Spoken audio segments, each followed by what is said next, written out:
বাংলাদেশের সংসদ নির্বাচনের এক মাস পর আবারও ভিসা নীতি নিয়ে আলোচনা মার্কিন পররাষ্ট্র দপ্তরে। নতুন করে বাংলাদেশের ওপর কোনো নিষেধাজ্ঞা দেওয়া হবে কিনা এমন প্রশ্নই উঠেছে দেশটির পররাষ্ট্র দপ্তরের নিয়মিত প্রেস ব্রিফিংয়ে। বাংলাদেশ ইস্যুতে করা প্রশ্নের নতুন করে যুক্তরাষ্ট্রের অবস্থান জানান স্টেট ডিপার্টমেন্টের উপমুখপাত্র। চিঠির পরেও বাংলাদেশের উপর ভিসা নিষেধাজ্ঞা নিয়ে মার্কিন পররাষ্ট্র দপ্তরে আলোচনা হয়। খুবই সিগনিফিক্যান্ট আলোচনা। সম্ভবত এই আলোচনার মধ্য দিয়ে বাংলাদেশ বিষয়ে একেবারে যুক্তরাষ্ট্র তার অবস্থান পরিষ্কার করেছে।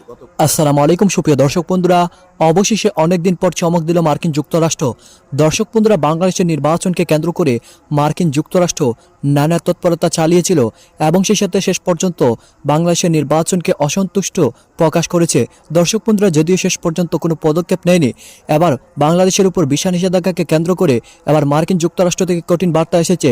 দর্শক বন্ধুরা, এবং সেই সাথে অন্যদিকে বাংলাদেশের এই নির্বাচনকে অগ্রহণযোগ্য বলে একের পর এক বার্তা দিয়ে যাচ্ছে। দর্শক বন্ধুরা, তবে কি শেষ পর্যন্ত এবার পরিপূর্ণভাবে বাংলাদেশের উপর কোনো নিষেধাজ্ঞা দিতে চলেছে? এবার সেই সকল বিষয়গুলোকে কেন্দ্র করে মুস্তাফা ফিরোজী অত্যন্ত চমৎকার কিছু তথ্য দিয়েছেন এবং সেই সাথে আপনার মাঝে সেই সকল বিষয়গুলোকে কেন্দ্র করে অত্যন্ত চমৎকার কিছু প্রতিবেদন তুলে ধরেছি। আপনারা সেই সকল বিষয়গুলো জানলে অবশ্যই বুঝতে পারবেন তবে শেষ পর্যন্ত কোন দিকে মোড় ঘুরতে যাচ্ছে। তো দর্শক বন্ধুরা, অবশ্যই ধৈর্য সহকারে পুরো ভিডিওটি দেখবেন, তাহলে এই সকল বিষয়গুলো পরিপূর্ণ বুঝতে পারবেন। আসসালামু আলাইকুম সুপ্রিয় দর্শক, স্বাগত জানাচ্ছি ভয়েস বাংলায়। বাইডেনের চিঠির পরেও বাংলাদেশের উপর ভিসা নিষেধাজ্ঞা নিয়ে মার্কিন পররাষ্ট্র দপ্তরে আলোচনা হয়। খুবই সিগনিফিক্যান্ট আলোচনা। সম্ভবত এই আলোচনার মধ্য দিয়ে বাংলাদেশ বিষয়ে একেবারে যুক্তরাষ্ট্র তার অবস্থান পরিষ্কার করেছে। গত কিছুদিন থেকে বেশ ঘোলাটে। এই চিঠিকে অভিনন্দন বলা হচ্ছে, এই চিঠিকে বলা হচ্ছে যে না, তারা নির্বাচন মানেনি। এরকম একটা সরকার এবং বিরোধী পক্ষের মধ্যে কিন্তু পরস্পর বিরোধী বক্তব্য আছে।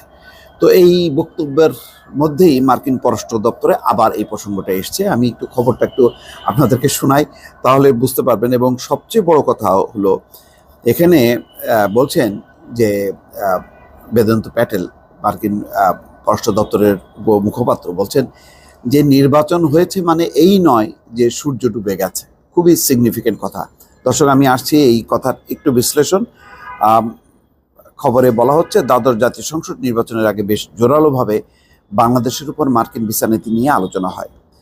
নির্বাচনের পরও সেই ভিসা নীতি নিয়ে আলোচনা হচ্ছে। নতুন করে বাংলাদেশের উপর কোনো নিষেধাজ্ঞা দেওয়া হবে কিনা এমন প্রশ্নই উঠেছে মার্কিন পররাষ্ট্র দপ্তরের নিয়মিত প্রেস ব্রিফিংয়ে। সোমবার বাংলাদেশ ইস্যুতে করা প্রশ্নে নতুন করে যুক্তরাষ্ট্রের অবস্থান জানান স্টেট ডিপার্টমেন্টের উপমুখপাত্র বেদান্ত প্যাটেল। বাংলাদেশের নির্বাচন সম্পন্ন হয়েছে, তবে তাতে জনগণের আকাঙ্ক্ষার প্রতিফলন ঘটেনি এমন অভিযোগ করে সাংবাদিক জানতে চান, যারা নির্বাচনকে ক্ষুণ্ণ করেছে তাদের জন্য যুক্তরাষ্ট্রের 3C ভিসা নীতির অধীনে ভিসা বিধিনিষেধের অবস্থা কী। জবাবে বেদান্ত প্যাটেল বলেন, ভিসা নীতি এবং তা পরিবর্তনের বিষয়ে নতুন কোনো খবর আমার কাছে নেই। এই ভিসা নীতির কোনো পরিবর্তন হয়নি, পরিষ্কার। তার মানে ভিসা নীতিটা আছে বহাল। হয়তো যেটা ধারণা করা যায় যে তারা বিচার বিশ্লেষণ করছে, দেখছে যে কারা কারা সুষ্ঠু নিরপেক্ষ নির্বাচন বাধাগ্রস্ত করেছে।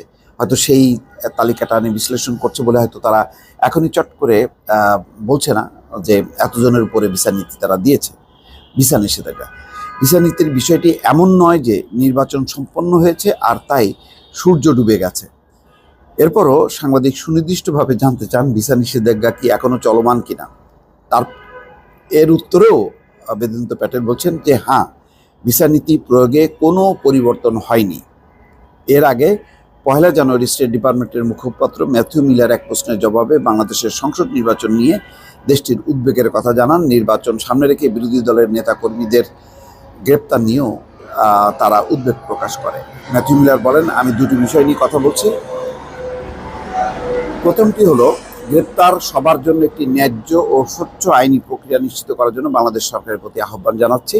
আর দ্বিতীয়টি হলো, বাংলাদেশ সরকারকে বিরোধী দলের সদস্য, গণমাধ্যম, নাগরিক সমাজের প্রতিনিধিদের দেশের গণতান্ত্রিক প্রক্রিয়া ও নাগরিক জীবনে অর্থপূর্ণভাবে অংশগ্রহণের অনুমতি দেওয়ার জন্য অনুরোধ। তো আমি যেটা বারবারই এর আগে দর্শক আপনাদেরকে বলেছি যে মার্কিন যুক্তরাষ্ট্রের বাংলাদেশ সম্পর্কে দুইটি অবস্থান। একটা হচ্ছে যে ক্ষমতায় যারাই থাক না কেন তাদের সাথে তারা কূটনৈতিক সম্পর্ক, বাণিজ্যিক সম্পর্ক, অর্থনৈতিক সম্পর্ক অব্যাহত রাখবে, কেননা তাদের অনেক বিষয় বাংলাদেশে আছে। তাদের এখানে বিনিয়োগ, ব্যবসা, জ্বালানি, জলবায়ু, রোহিঙ্গা অনেক বিষয় চলমান আছে। সেটাকে তো তারা শুধু তাদের পছন্দের সরকার আসলো কি আসলো না তার উপর নির্ভর করবে না, সেটা তারা অব্যাহত রাখবে।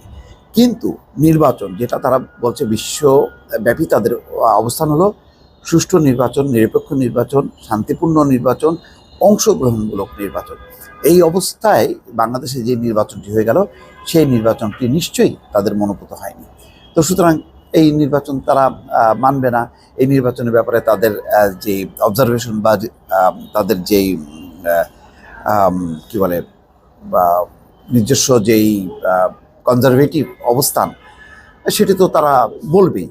তো এইটা মানে আমরা গুলায় ফেলছি যখন নাকি বাইডেন বা পররাষ্ট্র দপ্তর কোনো বক্তব্য রাখছে যে বাংলাদেশের সাথে সম্পর্ক রাখবে, অথবা বাংলাদেশ পিটার হার্ট যখন নাকি বিভিন্ন মন্ত্রীদের দপ্তরে যাচ্ছে বা অনুষ্ঠানে অংশ নিচ্ছে, তখন আমাদের সরকারি মহলের থেকে বলা এই তো বাংলাদেশের নির্বাচন তারা মেনে নিয়েছে। বাংলাদেশের নির্বাচন মানার সাথে এটার কোনো সম্পর্ক নেই। তো যেমন আমরাও আমেরিকার কি সব পলিসি আমরা সমর্থন করি না। মিয়ানমারের যেই রোহিঙ্গাদের নিপীড়ন সেটাকে আমরা মানি না, কিন্তু মিয়ানমার জান্তা সরকারের সাথে আমাদের সম্পর্ক নেই, আছে তো, বাণিজ্যিক সম্পর্ক আছে, কূটনৈতিক সম্পর্ক আছে, তো সেরকমই আর কি। কিন্তু তাদের যেই সে খবর জানাচ্ছেন সহকর্মী আসাদ ভুঁইয়া। সোমবার মার্কিন পররাষ্ট্র দপ্তরের নিয়মিত ব্রিফিংয়ে বাংলাদেশের উপর ভিসা নিষেধাজ্ঞা নিয়ে প্রশ্ন করেছেন এক সাংবাদিক বলেন, বাংলাদেশে যে নির্বাচন হয়েছে তাতে দেশটির সাধারণ জনগণের আকাঙ্ক্ষার প্রতিফলন ঘটেনি। যারা নির্বাচনকে ক্ষুণ্ণ করেছে তাদের জন্য যুক্তরাষ্ট্রের ভিসা নীতির অধীনে বিধিনিষেধের অবস্থান কি? প্রশ্নের জবাবে বেদান্ত প্যাটেল বলেন, ভিসা নীতি এবং তা পরিবর্তনের বিষয়ে নতুন কোনো খবর তার কাছে নেই। এই ভিসা নীতির কোনো পরিবর্তন হয়নি। বিষয়টি এমন নয় যে নির্বাচন সম্পন্ন হয়েছে আর তাই সূর্য ডুবে গেছে। এরপর সাংবাদিক সুনির্দিষ্টভাবে জানতে চান ভিসা নিষেধাজ্ঞা কি এখনও চলমান কিনা। জবাবে বেদান্ত বলেন, এই নীতি প্রয়োগের কোনো পরিবর্তন হয়নি, তাই এটি চলমান আছে।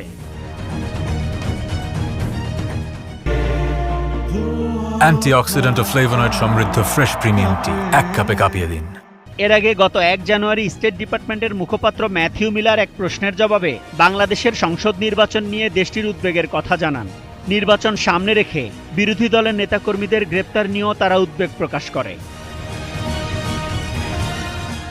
ওই সময় ম্যাথিউ মিলার বলেন, তিনি দুটি বিষয়ে কথা বলতে চান। প্রথমটি হলো গ্রেপ্তার হওয়া সবার জন্য ন্যায় বিচার ও স্বচ্ছ আইনি প্রক্রিয়া নিশ্চিত করতে বাংলাদেশ সরকারের প্রতি তাদের আহ্বান। দ্বিতীয়টি হলো বাংলাদেশ সরকারকে বিরোধী দলের সদস্য, গণমাধ্যম এবং নাগরিক সমাজের প্রতিনিধিদের দেশের গণতান্ত্রিক প্রক্রিয়া ও নাগরিক জীবনে অর্থপূর্ণভাবে অংশগ্রহণের অনুমতি দেওয়ার জন্য অনুরোধ। We have relationships of this sort all around the world. We expressed our concerns about the Bangladeshi election. We've expressed our concerns about crackdowns in Bangladesh, but that doesn't mean that we don't have the responsibility to work with the government, both on areas where we have concern and also areas where we believe we can cooperate on shared priorities. এর আগে গত বছরের 24 মে বাংলাদেশের জন্য visa নীতি ঘোষণা করে যুক্তরাষ্ট্র। এই নীতির অধীনে বাংলাদেশের দর্শক বন্ধুরা, আপনারা হয়তো পুরো ভিডিওটি দেখে এবং এই সকল কথাবার্তাগুলো শুনে অবশ্যই বুঝতে পারছেন অবশেষে বাংলাদেশের উপর মার্কিন নিষেধাজ্ঞা আসতে শুরু করেছে এবং সেই সাথে এই নির্বাচনকে অগ্রহণযোগ্য বলে একের পর এক বিবৃতি দিয়ে যাচ্ছে। তো দর্শক বন্ধুরা, আপনারা পুরো ভিডিওটি দেখে এবং মুস্তাফা ফিরোজ ভাইয়ের এই সকল আলোচনাগুলো শুনে আপনারা কি বুঝতে পেরেছেন?